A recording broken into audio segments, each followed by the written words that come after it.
একাধিক দাবি দাওয়া নিয়ে রাস্তা অবরোধ করে বিক্ষোভ all Bengal chit fund sufferer welfare অ্যাসোসিয়েশনের।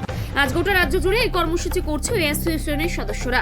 সোমবার নদিয়ার কৃষ্ণনগর পৌরসভার সামনে রাস্তা অবরোধ করে প্রায় 1 ঘন্টা ধরে তীব্র প্রতিবাদের সাথে এই বিক্ষোভ দেখান অ্যাসোসিয়েশনের সদস্যরা। মূলত তাদের দাবি অবিলম্বে সারা রাজ্যব্যাপী যে সমস্ত চিট ফান্ড সাফারার রয়েছে তাদের টাকা ফেরত দিতে হবে। এর আগেও একাধিকবার তারা সর্বস্তরে লিখিত জানিয়েও কোনো সুরাহা মেলেনি, তাই নতুন করে বিক্ষোভের রাস্তা বেছে নিয়েছেন তারা। বিক্ষোভ প্রদর্শনের মধ্যে দিয়ে তাদের একটাই হুঁশিয়ারি, অবিলম্বে তাদের দাবি যদি না মানা হয় তাহলে আরো বৃহত্তর আন্দোলনের পথ বেছে নেবেন তারা। প্রায় 1 ঘন্টা পথ অবরোধের কারণে বিঘ্নিত হয়ে যায় যান চলাচল এবং নাজেহাল হয়ে পড়ে পথ চলতে সাধারণ মানুষ।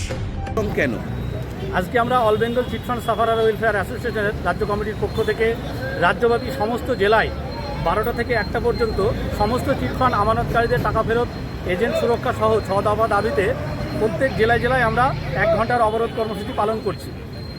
আমাদের মূল উদ্দেশ্য বা আমাদের সংগঠনের মূল দাবি হচ্ছে সমস্ত চিট ফান্ড আমানতকারীদের টাকা ফেরত অবিলম্বে রাজ্য কেন্দ্র সরকার দায়িত্ব নিয়ে ফেরত দেখছে। এইবার এইটুকু বলে দেন যে কৃষ্ণনগর পৌরসভার দাবিতে আজকে আমরা নদিয়া জেলা কমিটির পক্ষ থেকে কৃষ্ণনগর পৌরসভা মোড়ে সামনে 1 ঘন্টা অবরোধ কর্মসূচি পালন করছি সমস্ত চিট ফান্ড আমানতকারীদের টাকা ফেরতের দাবিতে। আপনার নাম আর ডেজিগনেশন? আমার নাম ইব্রাহিম বিশ্বাস, আমি এই সংগঠনের জেলা সম্পাদক। আপনাদের দাবিগুলো কি আছে? আমাদের মূল দাবি হচ্ছে উভয় সরকার দায়িত্ব নিয়ে সমস্ত চিট ফান্ড আমানতকারীদের টাকা ফেরত দেখ এবং অসহায় এজেন্টদের সুরক্ষা দেখ, এই সহ 6 দফা দাবিতে অবিলম্বে সিবিআই তদন্ত শেষ করে টাকা ফেরত দিতে হবে এবং শ্বেতপত্র প্রকাশ করতে হবে। আত্মহত্যা, খুন হওয়া আমানতকারী ও এজেন্টদের ক্ষতিপূরণের ব্যবস্থা করতে হবে। এইগুলোই আমাদের মূল দাবি। আজকে তার সঙ্গে যে দাবি যুক্ত হয়েছে, আমাদের আন্দোলনের চাপে উভয় সরকার এবং কোর্ট যে রায় দিয়েছে তাতে কিছু কিছু কোম্পানির টাকা ফেরত শুরু হলেও সেটা এত মন্থর গতিতে যাচ্ছে যে আমানতকারীদের নাতি নাতনিও সে টাকা দেখতে পাবে কিনা সন্দেহ আছে।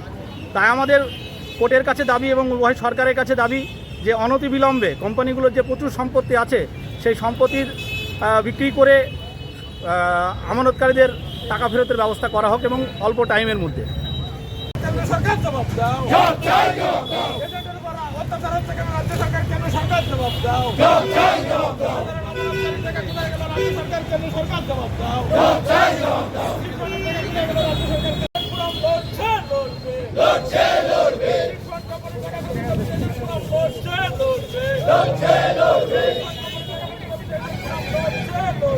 লড়ছে